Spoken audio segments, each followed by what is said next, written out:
They swore an oath to protect and serve, but behind the badge, some harbored deadly secrets. These weren't just bad cops.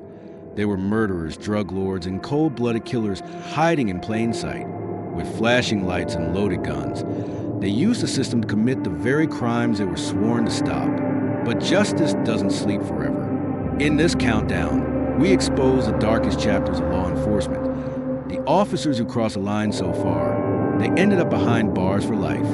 This is not just corruption. It's betrayal at the highest level. Number 10, Gilberto Valle, the cannibal cop. In the heart of New York City, a seemingly ordinary police officer carried a badge, a gun, and a secret so disturbing it would horrify the world when it came to light. This is the case of Gilberto Valle, a man the media would soon call the cannibal cop. Valle was a 6-year veteran of the NYPD, stationed in Queens, working patrol, and living a seemingly quiet life with his wife and young child. But beneath the surface of normalcy, his mind was consumed with dark, grotesque fantasies, and he didn't keep them to himself. Late at night, when the city was asleep, Officer Valle logged onto fetish forums and dark web chat rooms.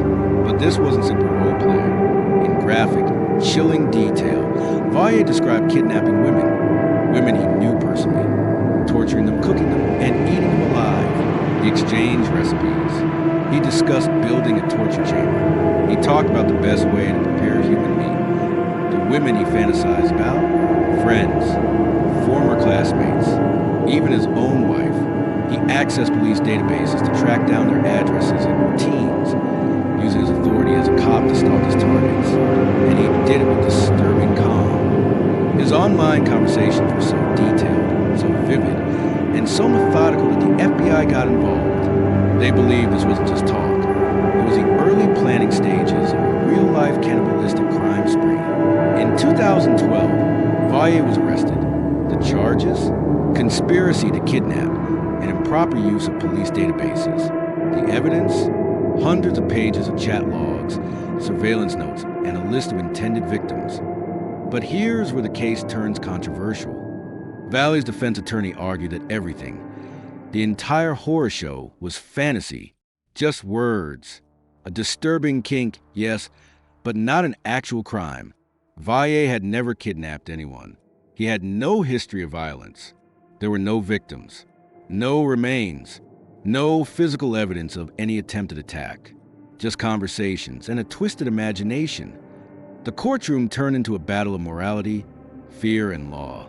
Can someone be convicted for a crime they only fantasize about? Can you lock someone away because their thoughts are too dangerous? And where do we draw the line between dark fantasy and deadly intent? In 2013, Gilberto Valle was found guilty of conspiracy to kidnap, a federal felony. He faced life in prison. The verdict shocked civil rights groups, legal analysts, and even law enforcement. Was it justice or thought policing? But the story didn't end there. In a stunning twist, the conviction was overturned by a federal judge in 2014. The judge ruled there wasn't enough evidence to prove Valle ever intended to carry out the crimes. The court acknowledged that while the content was horrifying, it wasn't enough to convict a man for crimes he hadn't committed. Valle walked free after nearly 2 years behind bars. Public reaction was divided. Some saw it as a victory for free speech and the dangers of overreach. Others were outraged, believing a monster had slipped through the cracks. For the women on his list, some of whom testified in court, the fear was real. They trusted him. One was even a close friend. Valle's marriage, unsurprisingly, didn't survive the scandal. His wife divorced him and fled the state with their daughter. Valle, now free, tried to rebuild his life, even writing a book about his ordeal. But the shadow of the cannibal cop nickname follows him everywhere. So, why is Gilberto Valle on this list? Technically, he wasn't sentenced to life, but his case marks a terrifying moment in American legal history, where the line between thought and action blurred, and where a cop, sworn to protect, fantasized about cooking and eating the people he was supposed to serve. It raises disturbing questions about the people who wear the badge. What happens when the monsters aren't on the streets, but in uniform? 9. Richard DeGuglielmo Jr. The parking spot murder. It was supposed to be a normal evening, a simple disagreement over a parking space. But Within minutes, it turned into a deadly confrontation, and one that would expose a violent streak beneath a badge. This is a story of Richard DeGuglielmo Jr., the off-duty cop whose rage over a parking spot cost a man his life and ultimately his own freedom. October 3rd, 1996. Dobbs Ferry, New York, a quiet suburban town in Westchester County. A woman named Elizabeth Branca pulled into a private parking spot near a deli, one she believes. If you're enjoying this video, kindly subscribe to this channel. It's free and wouldn't cost you anything, but it would mean the world to us. We're just a small channel trying to grow. Now back to the video. She had every right to use. It belonged to her family. But inside the deli, the owner's son, 34-year-old Richard DeGuglielmo Jr., didn't see it that way. DeGuglielmo, a New York City police officer, was off duty that day. He confronted Elizabeth in the parking lot, ordering her to move her car. Heated words were exchanged. Tension escalated, and then she called her father. That man was Charles Campbell, a Vietnam veteran, a father, a community man. He arrived at the deli minutes later, trying to defuse the situation. What followed was fast, chaotic, and fatal. According to witnesses, Campbell and DeGuglielmo began arguing. Then it turned physical. But instead of de-escalating, DeGuglielmo ran inside, grabbed a .38 caliber revolver from behind the counter, came back out, and fired 3 shots. Campbell was unarmed. 2 bullets hit him in the chest. He collapsed in front of his daughter. Campbell died almost instantly. DeGuglielmo claimed self-defense, said Campbell attacked him, said he feared for his life. But the autopsy told a different story. Campbell was shot at close range. He had no weapon, no criminal record, just a daughter, now covered in his blood, screaming for help. The case sparked outrage. Some believed DeGuglielmo had acted within his rights. Others saw it as a cold-blooded execution, a white police officer killing a black man over a trivial dispute. After a lengthy investigation, DeGuglielmo was charged with second-degree murder. At his trial, prosecutors painted him as an aggressor who escalated a verbal dispute into a fatal shooting. Witnesses testified he could have walked away, but instead he chose violence. In 1997, the jury returned a verdict, guilty. The sentence, 20 years to life in prison. DeGuglielmo's badge, his freedom, and his future, all gone. But the case was far from over. In 2003, a federal judge overturned his conviction, claiming the jury hadn't been properly instructed on the right to self-defense. DeGuglielmo walked out of prison after serving just 6 years. But the victory was short-lived. In 2008, the conviction was reinstated. Appeals were denied. His last attempt at freedom failed in 2014. Today, Richard DeGuglielmo sits behind bars, a former officer who let his temper, his power, and his pride destroy a man's life and his own. The Campbell family never stopped fighting for justice. To them, Charles wasn't just a victim. He was a symbol of how quickly a routine dispute can become deadly when a gun and a badge are involved. They remember him as a peaceful man who came to protect his daughter, not to start a fight. And DeGuglielmo? He remains defiant. Even in prison, he has maintained his innocence, insisting it was self-defense. But the courts and the evidence told a different story. This case wasn't about drugs. It wasn't about a long criminal enterprise. It wasn't even about corruption in the traditional sense. It was about power, about ego, about how the law can be twisted in a moment of anger, and how a man trained to protect life took it instead. 1 parking spot, 3 gunshots, a father gone, a cop in a cage, and a community forever changed. And this is only number 9. The deeper we go, the more disturbing the stories become. These aren't just bad apples. They're crimes committed under the cover of authority. Stay with us, because what's coming next will shake your faith in the badge. Number 8, Mohammed Noor, the Minneapolis shooting that shocked the world. He was supposed to represent a new kind of policing, a bridge between the community and the force, a symbol of change in a city desperately trying to rebuild trust. But on a quiet summer night in Minneapolis, Officer Mohammed Noor pulled the trigger and shattered that hope forever. It was July 15th, 2017, Justine Richtig-Demond, a 40-year-old yoga instructor and life coach originally from Australia, called 911 to report what she believed was a sexual assault happened. Minutes later, officers Matthew Harity and Mohammed Noor responded to the call. They rolled slowly down the dimly lit alley, headlights off, scanning the area. Harity was driving. Noor sat in the passenger seat. Both officers would later describe feeling startled by a sound or movement near their squad car. That's when Justine approached the driver's side window. And in an instant, before words could be exchanged, Noor fired his weapon across his partner's chest, to the open window, and into Justine's stomach. One shot. Fatal. Justine fell to the ground. She was pronounced dead at the scene. The public response was immediate and explosive. An unarmed white woman, shot and killed by a black Somali-American police officer. After she called 911 for help, the story spread across headlines worldwide. In a city already reeling from tensions between law enforcement and the community, this case poured gasoline on the fire. Justine was days away from her wedding. She had no criminal history. She was beloved by her students and friends. Her death was senseless and to many unforgivable. The Minneapolis Police Department placed Noor on administrative leave. He refused to speak to investigators. And for 8 long months, the case hung in the air like fog until prosecutors filed charges. Noor was arrested and charged with third-degree murder, second-degree manslaughter, and later, second-degree murder. In 2019, he stood trial. The courtroom was tense. Noor testified in his own defense, a risky move. He said he fired because he feared for his partner's life, that he believed they were being ambushed. But prosecutors argued there was no threat. Justine never raised her voice, never displayed a weapon, never posed any danger. The shooting, they said, was unjustified, reckless, and criminal. After a highly publicized trial, the jury found Noor guilty of third-degree murder and second-degree manslaughter.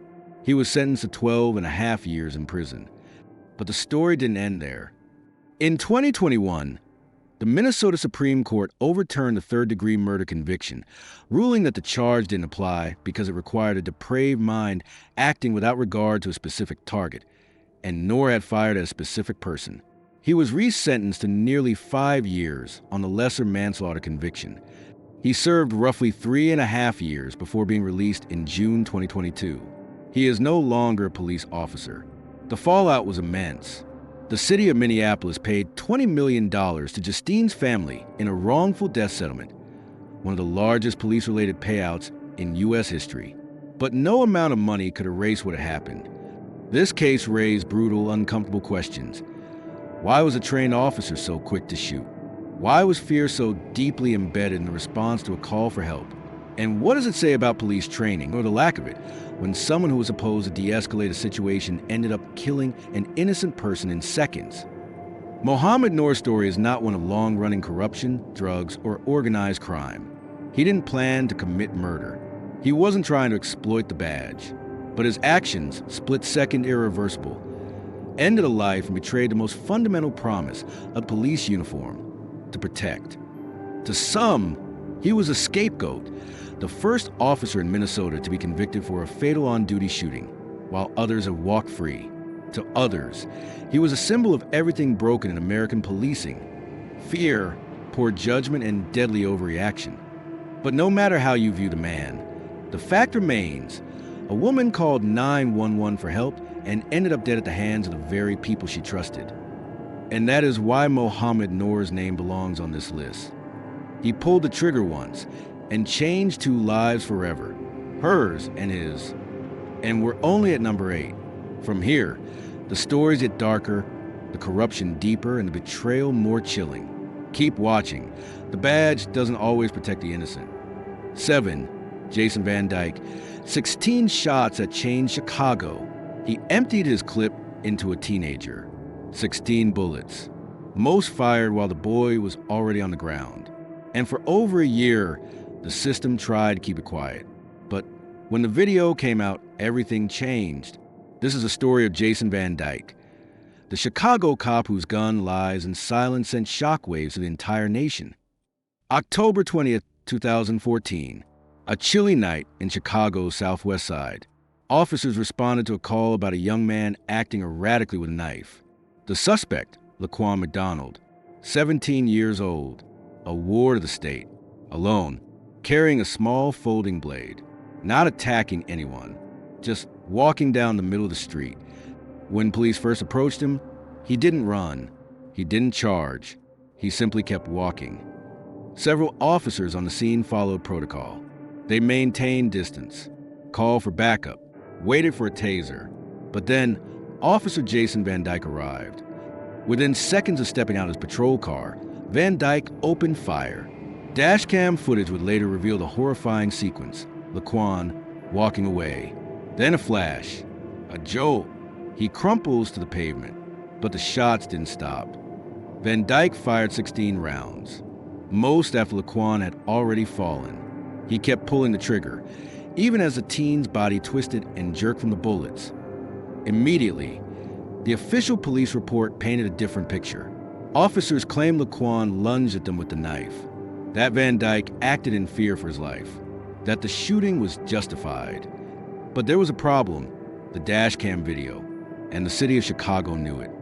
For 400 days, city officials refused to release the footage. Activists and journalists filed lawsuits. The McDonald family settled with the city for $5 million. Before a lawsuit was even filed, it was damage control. But the truth couldn't be buried forever. On November 24th, 2015, under court order, the video was made public. The city braced itself. And then the world watched. They saw Laquan walking away, not attacking, not lunging. They saw the bullets hitting him long after he hit the ground. And they saw no attempt to render aid. Outrage exploded across Chicago. Protests filled the streets. Demands for accountability roared. The mayor, the police superintendent, and prosecutors all came under fire. But one thing was clear: Jason Van Dyke had to be held responsible. That same day the video was released, Van Dyke was arrested and charged with first-degree murder. It marked the first time in nearly 40 years that a Chicago police officer was charged with such a crime for an on-duty shooting. The trial didn't begin until 2018. Van Dyke's defense team argued that he feared for his life, that Laquan posed a threat. But the footage, played repeatedly in court, showed otherwise. Jurors watched every frame. They saw the distance between Van Dyke and Laquan. They counted the shots. Laquan had PCP in his system, but he was walking away. The threat was never immediate, and the use of deadly force was never necessary. On October 5th, 2018, the verdict was read: guilty of second-degree murder and 16 counts of aggravated battery, 1 for each bullet.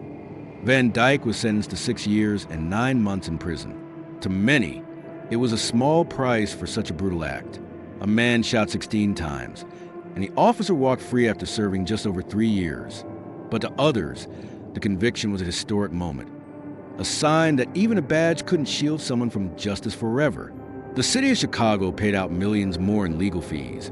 Reforms were promised, and the Chicago Police Department entered into a federal consent decree. But for Laquan's family, no amount of policy change would bring back their son.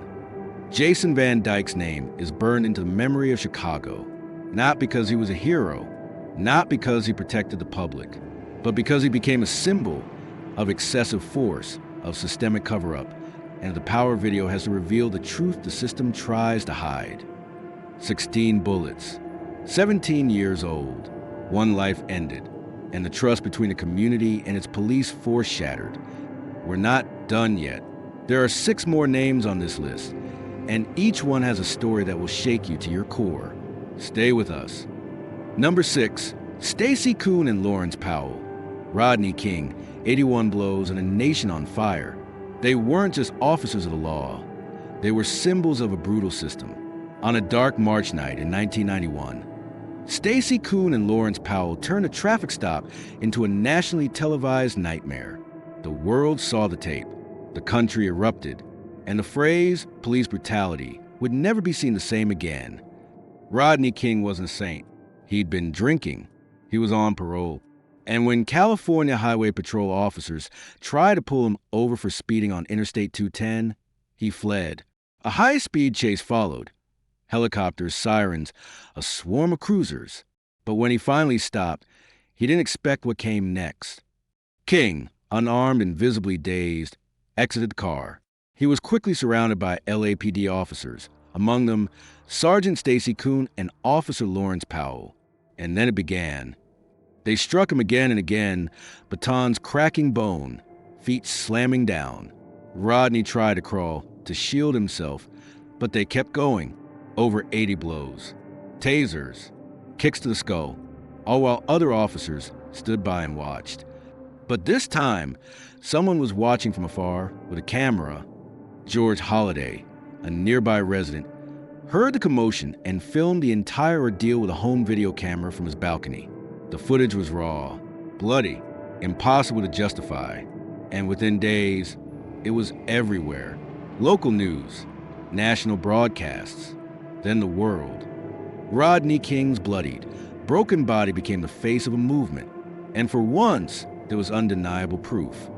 Kuhn and Powell were charged, along with 2 other officers, but the trial was moved from Los Angeles to suburban Simi Valley, a decision that would spark a historic backlash.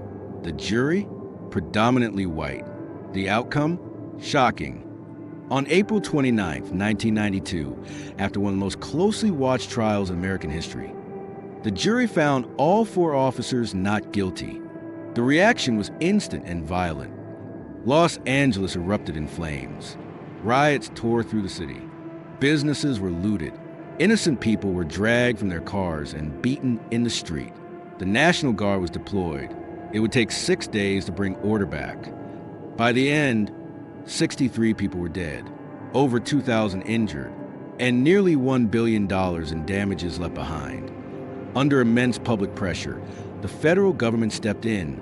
Kuhn and Powell were charged again, this time in federal court, with violating Rodney King's civil rights. In 1993, both were found guilty. They were sentenced to 30 months in federal prison. A short sentence, but a historic one. It marked one of the rare times in U.S. history that police officers were held criminally accountable at the federal level for excessive force. Rodney King survived the beating, but never truly recovered.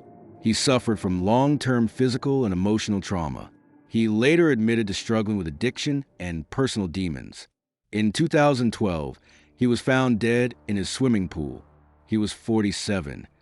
As for Kuhn and Powell, they served their time and quietly re-entered society. But their names are etched into one of the most pivotal moments in American history. This case wasn't just about 2 bad cops. It was about decades of mistrust between the LAPD and the black community. It was about the fear that justice had 2 separate meanings, one for the people and another for those in uniform. And for many Americans, watching the tape of Rodney King, limp, helpless, and beaten on the ground, confirmed what they had always known.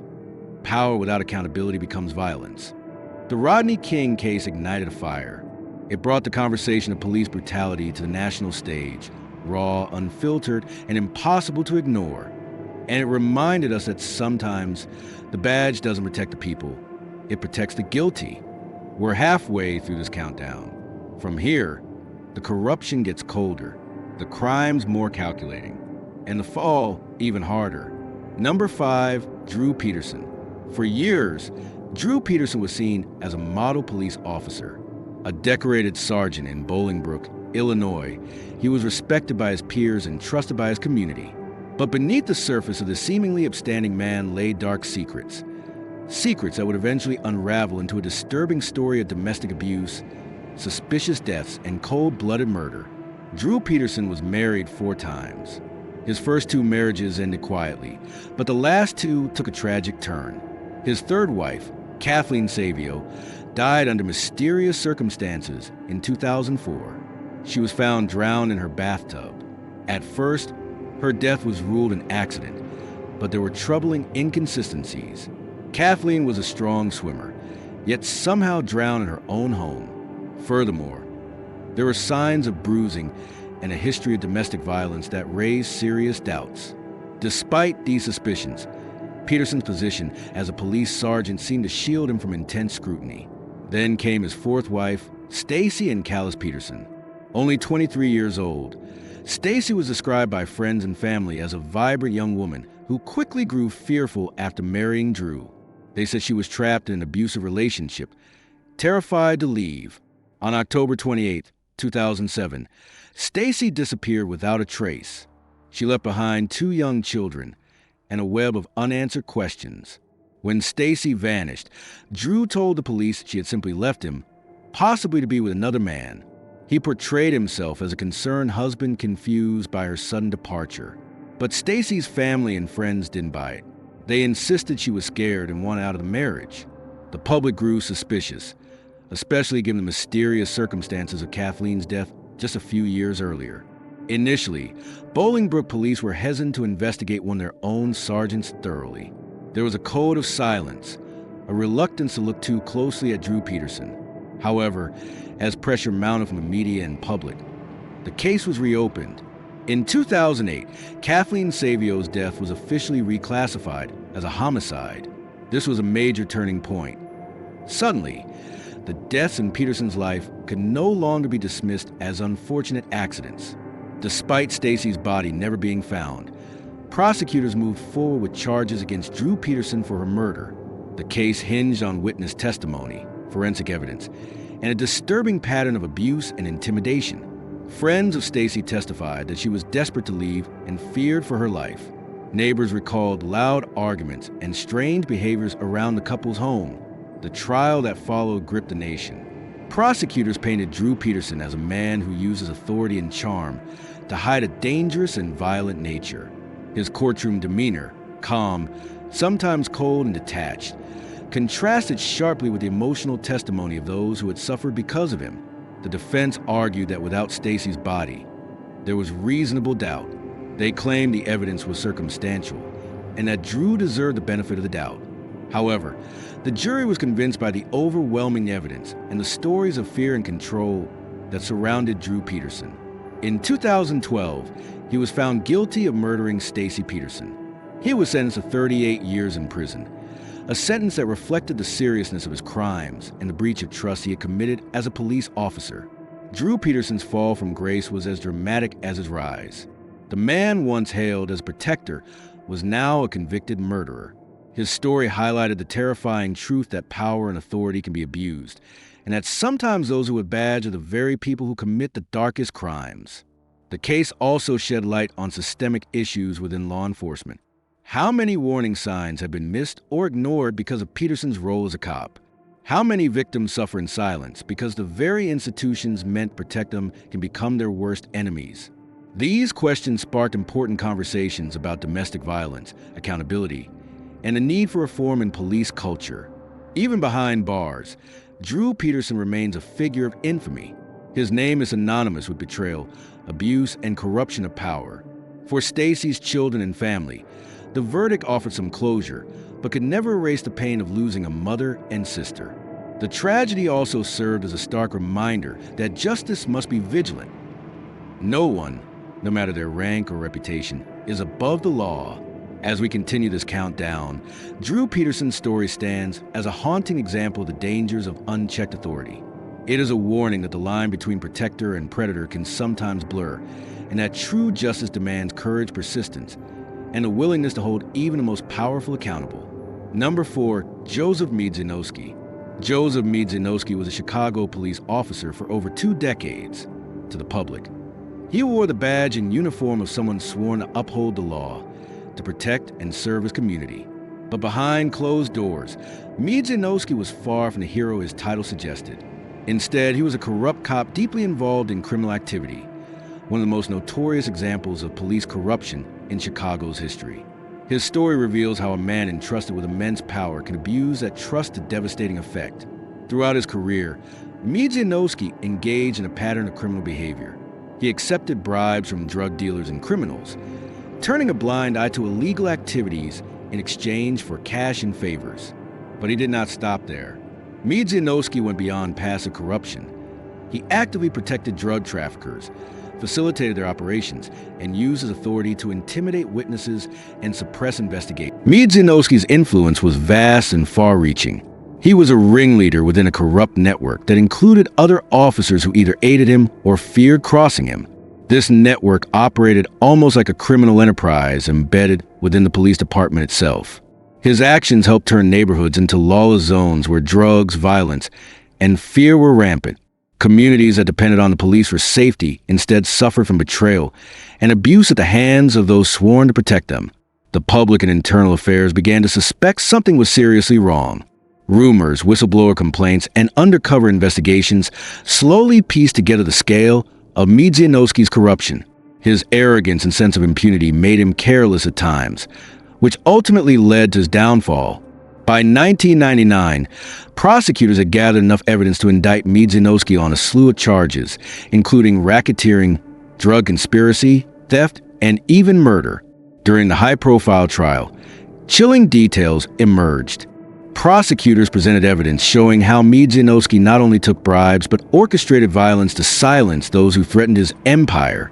Witnesses testified about intimidation, threats, and even direct involvement in shootings linked to his efforts to protect drug operations.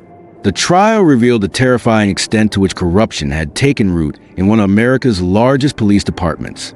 The jury was convinced by the overwhelming evidence. Miedzianowski was convicted on 23 counts and sentenced to life in prison without the possibility of parole. His conviction sent shockwaves through the city and the law enforcement community. It marked a critical moment in Chicago's ongoing battle against police corruption and abuse of power. But Miedzianowski's case was more than just one man's fall from grace. It exposed a systemic problem within the Chicago Police Department, one where corruption was not an isolated incident, but a culture that enabled and protected criminal behavior among officers. This revelation sparked demands for reform, greater accountability, and changes designed to prevent similar abuses in the future. Today, Joseph Miedzianowski remains behind bars, serving a life sentence for betraying the very public he was sworn to serve. His story serves as a stark warning of what can happen when power goes unchecked and when those who carry badges choose personal greed and criminality over justice and integrity. Miedzianowski's criminal enterprise left scars on the city and shattered trust that took years to rebuild. For the communities affected, it was a painful reminder that sometimes the most dangerous criminals are not on the streets. They wear the uniform. The legacy of his crimes has led to ongoing scrutiny of police departments nationwide, emphasizing the importance of transparency, oversight, and the courage to hold law enforcement accountable. Joseph Miedzianowski's life is a cautionary tale, one that forces us to confront uncomfortable truths about corruption and the abuse of power. It reminds us that no badge grants immunity, and that justice demands vigilance against those who betray their sacred duty. As we continue this countdown, Miedzianowski's story stands as a powerful testament to the dark side of law enforcement, a story that must never be forgotten. Number 3, Antoinette Frank. Antoinette Frank's story is one of betrayal and brutality that shook the New Orleans Police Department and the city itself. Once seen as a promising young officer, Frank's descent into darkness exposed a chilling side of law enforcement that few expected. Her crimes were not only shocking because of their violence, but because they came from someone sworn to protect the public, a trusted police officer turned cold-blooded killer. Frank joined the New Orleans Police Department in the early 1990s. She was one of the few African-American women in the force at the time, and many saw her as a trailblazer. She had a tough upbringing, but was determined to make a difference in her community. However, behind this facade of ambition and dedication was a troubled soul grappling with anger and resentment. In 1995, Frank's dark side erupted in a horrific crime spree. She, along with an accomplice named Robert "Bunchy" Carter, committed a series of violent robberies and murders. What made these crimes especially chilling was that they were carried out while Frank was on duty as a police officer, using her authority and position to facilitate them. On a hot summer night in June 1995, Frank and Carter stopped a car driven by a man named Dennis Brown. They ordered him out and brutally shot him. Then, they continued their rampage, targeting other victims in a spree fueled by greed and rage. One of their most notorious crimes was the killing of 2 convenience store clerks during a robbery. Frank showed no remorse as she coldly executed these acts, turning her badge into a weapon of terror. The investigation into killings initially struggled due to the disbelief that a police officer could be responsible. But evidence began to mount, eyewitness accounts, ballistic matches, and surveillance footage, all pointing to Frank and her accomplice. When arrested, Frank showed little remorse, and her demeanor unsettled many who witnessed the trial. The trial was a media sensation. Frank's double life as a cop and killer fascinated the public and raised painful questions about police accountability and corruption. Prosecutors detailed her crimes with chilling precision, revealing how she exploited her badge to prey on innocent victims. Witnesses testified about her violent behavior on and off duty, shattering any illusion of a heroic officer. In 1996, Antoinette Frank was convicted of multiple counts of first-degree murder, armed robbery, and other charges. She was sentenced to death, one of the rare cases where a police officer faced the ultimate penalty for crimes committed while serving. Her conviction sent a strong message that no one is above the law, regardless of their position or uniform. Frank's case remains a stark reminder of the dangers posed when those sworn to protect abused their power. It exposed vulnerabilities within the New Orleans Police Department and forced a reevaluation of recruitment, supervision, and internal oversight. The department implemented reforms aimed at preventing such betrayal from happening again. Beyond the legal ramifications, Antoinette Frank's crimes had a profound impact on the community. Victims' families struggled to come to terms with the fact that someone they were supposed to trust was the source of their pain. The public's faith in law enforcement was shaken, highlighting the fragile balance between authority and accountability. Even today, Frank's name is synonymous with corruption and violence within the police force. Her story serves as a chilling example of how power can corrupt and how the line between protector and predator can be dangerously thin. It reminds us that constant vigilance and robust oversight are essential to ensure justice and safety for all. As we move further down this countdown of corrupt officers sentenced to life, Antoinette Frank's story stands out not just for the brutality of her crimes, but for the betrayal of trust that cuts to the heart of law enforcement's mission. It is a haunting chapter in the history of policing, a cautionary tale that echoes far beyond the streets of New Orleans. Number 2, Manuel Pardo. Manuel Pardo was once a respected law enforcement officer in Florida, a man who wore the badge with pride. But beneath that image lurked a violent and dangerous individual whose actions would shock the state and stain the reputation of the police forever. Pardo's story is a grim reminder of how a lawman can turn into a cold-blooded killer, using his knowledge and training to commit crimes with chilling calculation. Born in Cuba and raised in Miami, Manuel Pardo joined the Miami-Dade Police Department with hopes of serving his community and upholding justice. For years, he worked as a patrol officer, but his temper and aggressive tendencies often caused friction with colleagues and supervisors. Despite his volatile nature, Pardo maintained an image of dedication, earning the trust of many around him. However, behind the scenes, a darker side of Pardo began to emerge. He harbored a twisted belief that certain people deserved to die: drug dealers, criminals, and anyone he deemed unworthy. Pardo took it upon himself to dispense vigilante justice, crossing the line from law enforcement into cold-blooded murder. His skills as a police officer gave him the knowledge of how to avoid detection, making him a deadly threat. Between 1984 and 1985, Manuel Pardo went on a killing spree that terrorized South Florida. He murdered at least 9 people, mostly drug dealers and criminals he targeted in what he claimed was an effort to cleanse his community. Pardo's victims included men involved in drug trafficking, many of whom were killed execution-style in broad daylight or their own homes. What made Pardo's crimes particularly chilling was the deliberate and methodical way he carried them out. He used his police training to scout victims, plan attacks, and cover his tracks. He even had a dark sense of pride in his actions, openly admitting to the murders during his trial and showing no remorse.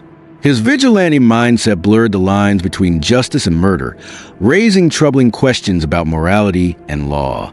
Pardo's capture came after a shootout with police, where he was arrested and charged with multiple counts of murder. During the trial, he famously stated he was cleaning up the neighborhood, a claim that horrified the jury and public alike. The prosecution presented overwhelming evidence, including ballistics witness testimony and Pardo's own admissions. In 1986, Manuel Pardo was convicted of 9 counts of first-degree murder and sentenced to death.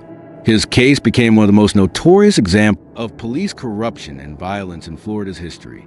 It sparked intense debates about vigilantism, the psychological impact of policing, and the importance of monitoring officers who show signs of instability.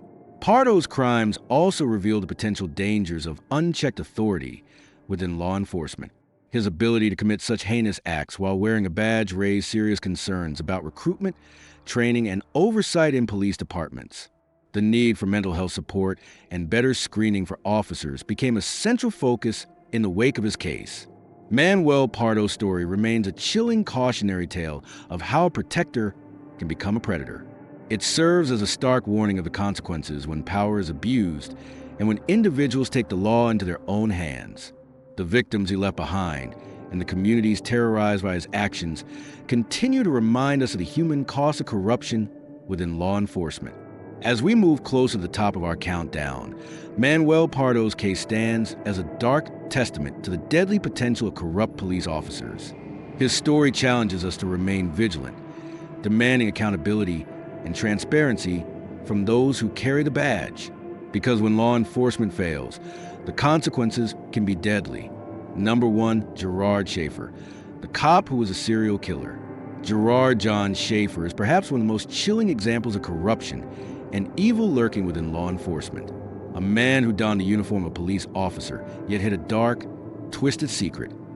He was a serial killer responsible for horrifying crimes that terrorized Florida in the 1970s. Schaefer's story is a disturbing reminder that sometimes the greatest threats come not from criminals on the streets, but from those sworn to protect us. Schaefer was a Florida native who joined the police force in the early 1970s. To his colleagues and community, he appeared to be a dedicated and upstanding officer. Tall, charismatic, and confident, Schaefer had a reputation for being tough but fair. However, beneath this outward appearance lay a deeply disturbed individual with a violent obsession that would soon erupt into brutal reality.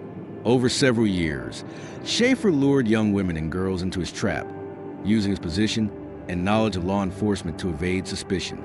His victims were often vulnerable, runaways, teenagers, or young women living on the margins of society.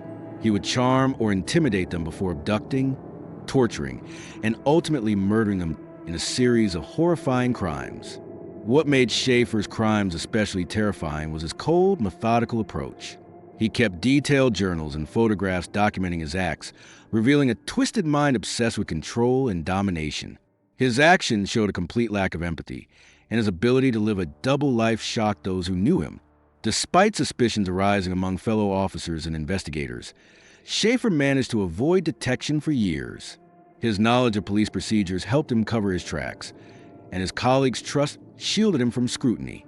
But the evidence eventually mounted, and in the late 1970s, authorities arrested Schaefer after discovering damning evidence in his possession.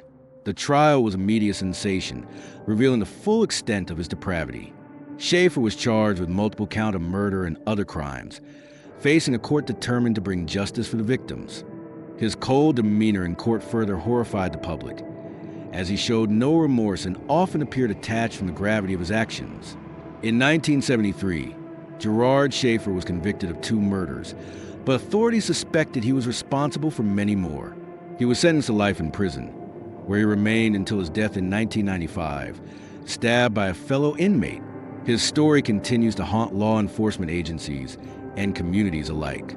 Schaefer's case exposed disturbing weaknesses within the police system.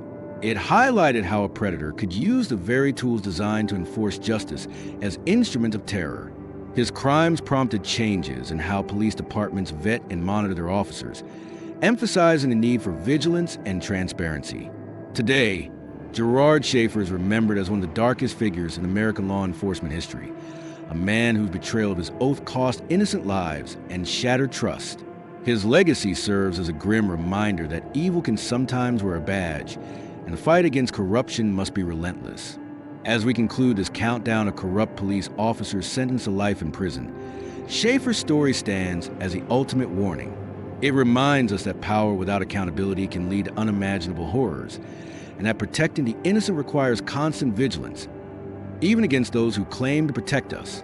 Thank you for watching this countdown of some of the most shocking cases of corrupt police officers sentenced to life in prison. These stories remind us how important it is to hold those in power accountable and to never turn a blind eye to injustice.